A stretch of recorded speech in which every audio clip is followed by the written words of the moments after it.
जालना के मस्तगढ़ में स्थित डॉक्टर बाबा साहेब आम्बेडकर की प्रतिमा पर उनके 69वें महापरिनिर्वाण दिवस पर श्रद्धांजलि अर्पित करने के लिए नागरिक, राजनेता और पुलिसकर्मी सुबह से ही कतार में खड़े थे। इस मौके पर सामाजिक कार्यकर्ता फकीरा वाघ ने भी बाबा साहब को श्रद्धांजलि दी और मीडिया से बातचीत की। इस दौरान उन्होंने कहा कि डॉक्टर आम्बेडकर ने हमें संविधान देकर समानता, स्वतंत्रता, बंधुत्व और प्रेम जैसे मूल्यों की राह दिखाई। वाघ ने यह भी कहा कि डॉक्टर बाबा साहेब आम्बेडकर सभी के लिए प्रेरणा और ऊर्जा का स्रोत है और उनके ज्ञान की ऊंचाई और गहराई को कोई माप नहीं सकता। आइए सुनते आगे और क्या कुछ कहा फकीरा वाघ ने। आज महामानव डॉक्टर बाबासाहेब आंबेडकर यांचा 69वा महानिर्वाण दिनानिमित्त जालना शहरातील सर्व उपासक उपासिका या ठिकाणी मस्तगड येथे डॉक्टर बाबासाहेब आंबेडकरांच्या पुतळ्यास पुष्पहार अर्पण करण्यासाठी येत असतात।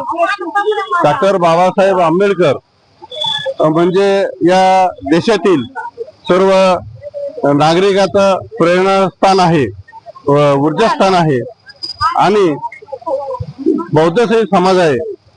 बौद्ध समाजाची डॉक्टर बाबासाहेब आंबेडकर श्वास आहे, आत्मा आहे, प्रेरणास्थान आहे, ऊर्जास्थान आहे।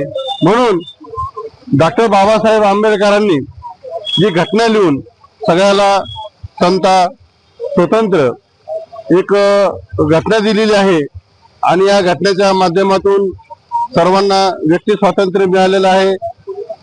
या सर्व स्वातंत्र्याच्या निमित्तानं, घटनेच्या निमित्तानं डॉक्टर बाबासाहेब आंबेडकरांना अभिवादन करण्यासाठी सर्व जालना शहरातील उपासिका या ठिकाणी येत असतात आणि आम्ही सुद्धा या ठिकाणी अभिवादन करण्यासाठी आलेलो आहे।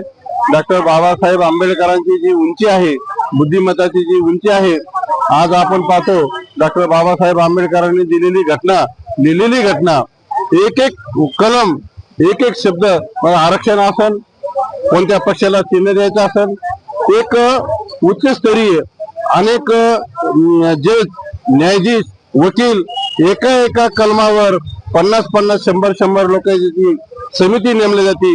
एवढी बाबासाहेबांची बुद्धीची उंची आहे।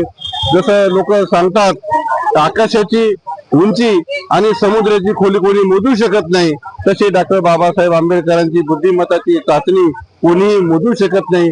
म्हणून सर्व देशवासी या दिवशी बाबासाहेबाला अभिवादन करत असतात।